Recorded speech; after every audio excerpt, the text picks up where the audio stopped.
नमस्कार मु रश्मि आपण मन को स्वागत करुच्ची मो चैनल आम रोसे घर को। आज रेसिपी हूँ सुजीर सबुठु सहज और स्पंजी एकदम नरम गुलाब जामुन। जदि आपण प्रथम थर भी गुलाब जामुन बनाऊँच सुजीर ही प्रथम ट्राए करंतु। इटा तैयारी करबा बहुत सहज घरे थिबा जिंस यूज करके आपण एटा बनै पारिबे। तो ये गणेश पूजा रे रेसिपी थरे निश्चय ट्राए करंतु और केमती लागिला आपनकर एक्सपीरियंस मो सहित शेयर करंतु। चलंतु देखिबा आज रेसिपी। एथिपाई हमको यही सब सामग्री दरकार जमती कि सुजी मु नेइची गोटे कप एठी पाखापाखि 150 ग्राम रो सुजी अच्छी। एठी छोट दाना वाला सुजी जदि आपण मोटा दाना वाला सुजी नौचंती ताको टिके ग्राइंड करके नै परिबे। एठी हमको दरकार क्षीर सुजी रो डबल क्वांटिटी रो हमको क्षीर दरकार। तो सुजी जति कि तार 2 गुणा क्षीर मु एठी नै जाईची। एठी हमको दरकार मिल्क पाउडर 2 चामच रो मुझे अमूल्य नहीं आपड़ जेकोसी अलग ब्रांड रो मिल्क पाउडर नहीं पारे।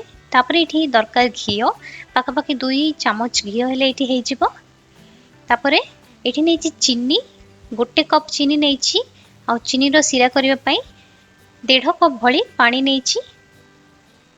तापर ये खाइबा सोडा हमको दरकार अल्प टिके आ गुजराती 4-5 को मु छेचिकी ये रखी। सिरा रे दबापाई मुझे केसर नहीं जोड़ा पूरा पूरी ऑप्शनल। प्रथमे आमे कड़ाई रे सिरा बनै नबा। तो से चीनी देदेली जोटा कि मुझे गोटे कप हिसाब रे नहीं से चीनी हिसाब रे हमको ये 1.5 कप भली पानी दबा को पड़िबो। तापरे एटा को आमे चीनी टा को मेल्ट हवा को छाड़ी दबा। तो एटा को टिके एमती गोलेउथवा मझरे मझरे पाखापाखि 1-2 मिनिट परे हमर चीनी टा मेल्ट हवा को लागलानी। एबे मु एथिरे गुजराती गुंड देदेली। इथिरे मु गुजराती चोपा सहित नहीं आप चाहिए चोपा काढ़ी केवल गुजराती मंजीर गुंड करके नहीं पारिबे। तापरे अल्प टिके केसर देदेली। एटा आपन पाखे नथिले स्किप करंतु। एटा केवल टिके बास्ना भलो करिथाय हमर गुलाब जामुन। एबे देखंतु हमर सिराटा हेई आसलानी पाखापाखि 7-8 मिनिट परे। गुलाब जामुन सिराटा केवल हाथ को अठा अठा लगिया दरकार। एटी कोनोसी तार पड़ुथबा सिरा हमको दरकार नहीं। तो यहाँ मुझे बंद कर दूची। तापर गोटे पैन गरम करके सुजी को आमे टिके ड्राई रोस्ट कर नबा।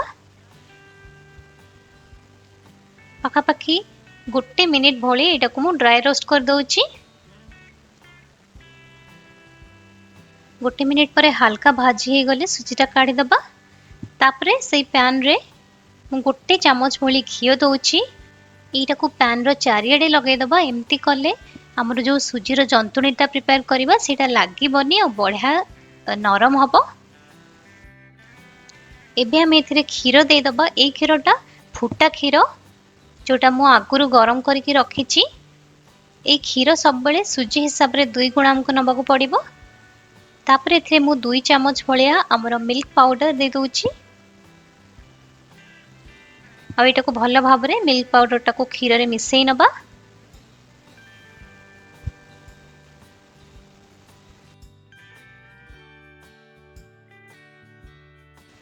क्षीरटा भल भाव में गरम हो गले एथिरे आमे सुजी दबा। अल्प अल्प देकी आपण गोली परिबा बे एकथरे देले संगे संगे एटा को गोली नियंतु जेमति किछि पिंडा रहिबनी सुजीर। तो मु एटा को भल भाव में एबे क्षीर रे मिसई नेबी। एई प्रोसेस टा आमे स्लो फ्लेम रे करबा। ए सुजीटा को आमे एमिति ही गोलेई चलीबा। अल्प समय पर देखिबे सुजीटा सिझी जीवो आ पानी मरिकी सेटा हमरो पूरा पूरी परफेक्ट जंतुणी हे जीवो। पाखापाखि 2 मिनिट पर देखंतु हमरो सुजीटा केमती बहलिया हे गलानी। बस आउ 1-2 मिनिट आमे एमिति याको गोलेबा को लागिबा।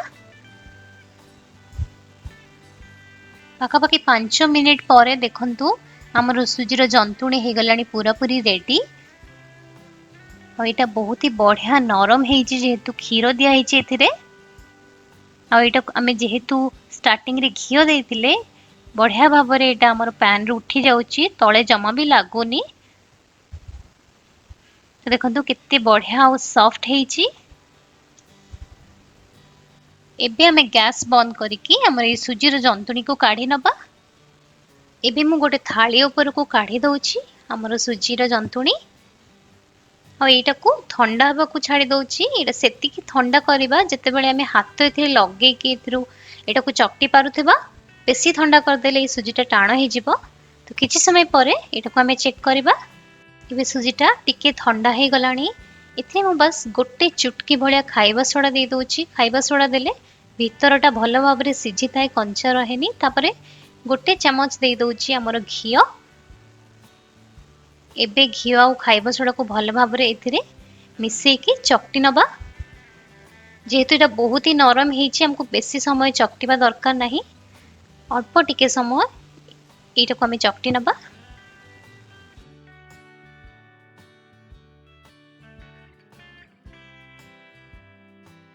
ଚକଟି ନେଲା ପରେ ଯୋଉ ସାଇଜର ଗୁଲାବ ଜାମୁନ ତିଆରି କରିବେ ସେଇଭଳିଆ ଆମେ ଏମିତି ଗୁଳା ତିଆରି କରିଦବା। ତ ମୁଁ ଏଠି ଟିକେ ବଡ଼ ସାଇଜର ଗୁଲାବ ଜାମୁନ ତିଆରି କରିବି। ତ ଏମିତି ଭାବରେ ଗୁଳା କାଢିଦବା ଆଉ ତାପରେ ଗୁଲାବ ଜାମୁନ ତିଆରି କରିବା। ଏବେ ଗୋଟେ ଗୁଳା ନେଇକି ଆମେ ଗୁଲାବ ଜାମୁନ ଗଢିଦବା। ତ ଗୋଟେ ହାତରେ ପ୍ରଥମେ ଏଇଟାକୁ ଏମିତି ହାଲକା ହାଲକା ପ୍ରେସ୍ କରିକି ଯଦି କିଛି କ୍ରାକ୍ ବା ଫାଟ ରହିଯାଇଛି ସେଇଟାକୁ ସେଟ୍ କରିଦବା। ଭଲ ଭାବରେ ଚକଟି ନେଲା ପରେ ଏବେ ଦି ପାପୁଲିର ମଝିରେ ରଖିକି ଆମେ ଟିକେ ଟିକେ ପ୍ରେସ୍ କରିକି ଏମିତି ଗୁଲାବ ଜାମୁନ କରିକି ଗୋଲ କରିକି ଗଢିବା।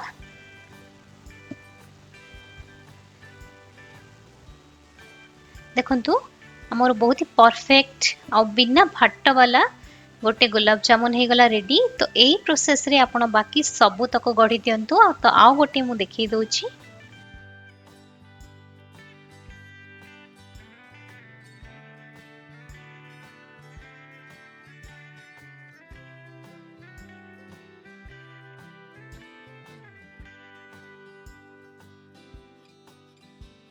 ଏବେ ଗୁଲାବ ଜାମୁନ ଛାଣିବା ପାଇଁ ଗୋଟେ କଡ଼େଇରେ କିଛି ତେଲ ଗରମ କରିନେଇଛି। ଏଇଠି ଆମକୁ ମିଡିୟମ ଗରମ ତେଲ ଦରକାର।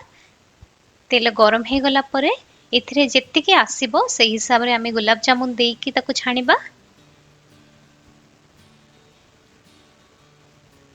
ତ ପ୍ରଥମ ବ୍ୟାଚରେ ମୁଁ 6ଟି ଗୁଲାବ ଜାମୁନ ଏଇଠି ଛାଣିଛି। ସାଙ୍ଗେ ସାଙ୍ଗେ ଏଇ ଗୁଲାବ ଜାମୁନକୁ ଜମା ବି ଓଲଟେଇବେନି, ଯେହେତୁ ସୁଜିଟା ବହୁତ ନରମ ଥାଏ, ସେଟା କଡ଼େଇରେ ଲାଗିଯିବ। ଟିକେ ହେଲା ପରେ ଗୋଟେ ଚାମଚ ସାହାଯ୍ୟରେ ଏମିତି ସେଟାକୁ ବୁଲେଇବା, ଯେମିତି ଏପଟ ସେପଟ କରିବା। ଚାମଚରେ ହିଁ ଏଇଟା କରନ୍ତୁ, ତାହେଲେ ଗୁଲାବ ଜାମୁନ ଫାଟିବନି ଆଉ ଭଲ ରହିବ। ଟିକେ ଗୋଳେଇ ନେଲା ପରେ ଆଉ ଟିକେ ହବାକୁ ଦବା।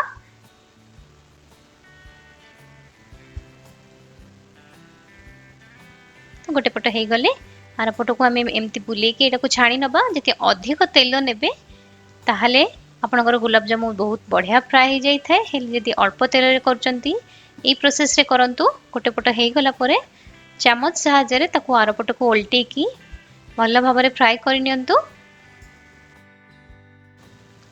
କିଛି ସମୟ ପରେ ଦେଖିବେ ଗୁଲାବ ଜାମୁନ ବହୁତ ହି ବଢିଆ କଲର ଆସିଯିବ ଏଥିରେ। ତ ଯେପର୍ଯ୍ୟନ୍ତ ପରଫେକ୍ଟଲି ସବୁ ସାଇଡ୍ ଆମର କଲର ନ ହେଇଛି ସେ ପର୍ଯ୍ୟନ୍ତ ଏଇଟାକୁ ଆମେ ଛାଣିବା।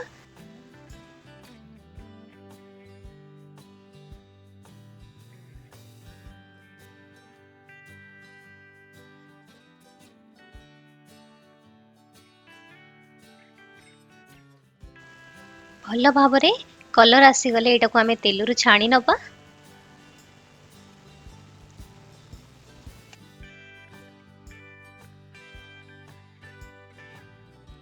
ଗୁଲାବ ଜାମୁନ ଛାଣିଲା ପରେ ସାଙ୍ଗେ ସାଙ୍ଗେ ହିଁ ଶିରାରେ ପକେଇବା ଦରକାର। ସେଥିପାଇଁ ମୁଁ ପ୍ରଥମେ 6ଟା ଆଉ ତାପରେ 2ଟା ଛାଣି ନେଇକି ଏବେ ଶିରାରେ ପକେଇବି।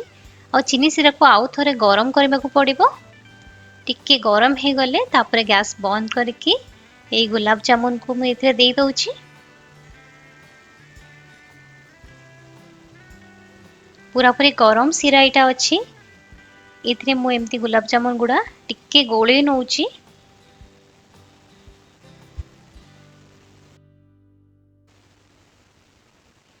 ଦେଖନ୍ତୁ ଏଇ ଗୁଲାବ ଜାମୁନ ଶିରା ପିଇବାକୁ ଷ୍ଟାର୍ଟ କଲାଣି। ଏବେ ଏଇଟାକୁ ମୁଁ ଏଇ କଡେଇରୁ ଟ୍ରାନ୍ସଫର କରି ଗୋଟେ ବଡ ଜାଗାରେ ରଖି ଦଉଛି। ତାହେଲେ ଯେମିତି ଏଇଟା ଶିରାରେ ପୁରାପୁରି ଡୁବିକି ରହିବ ଆଉ ଏଇଟା ଭଲ ଭାବରେ ଫୁଲି ପାରିବ। ତ ମୁଁ ଗୋଟେ ବଡ ଜାଗାରେ रस सहित गुलाब जामुन काढ़ी देली आ एटा को पाखापाखि हमको 30 मिनिट रो 1 घंटा छाड़बाक पड़िबो। तो एटा को कवर करके मु चेक कर दउची 30 मिनिट परे। देखंतु गुलाब जामुन हमर फुली आसिलानी। हेले 1 घंटा रखंतु एटा आउरी भी सॉफ्ट हे जिवो। तो मु गोटे देखि दउची हमर गुलाब जामुन भलो कि हेइची कि नाही। तो देखा तो बहुत ही बढ़िया देखा जाउची और बहुत ही सॉफ्ट भी हेइची, स्पंजी भी हेइची।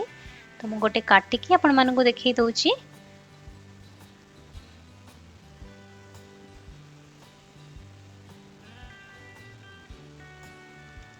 तो देखंतु बहुत ही बढ़िया सॉफ्ट गुलाब जामुन तैयारी हेइची।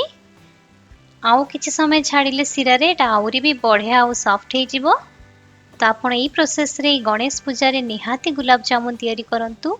घरे थिबा जिंस रे ही आपण एटा तैयारी करि पारिबे। केमती लागिला आपनकर एक्सपीरियंस मो सहित शेयर करंतु। और जदि मो चैनल को एपर्यंत सब्सक्राइब करनाहांती दया करी सब्सक्राइब करनियंतु। पुणी देखाबो आउ एक नुआ रेसिपी सहित। नमस्कार।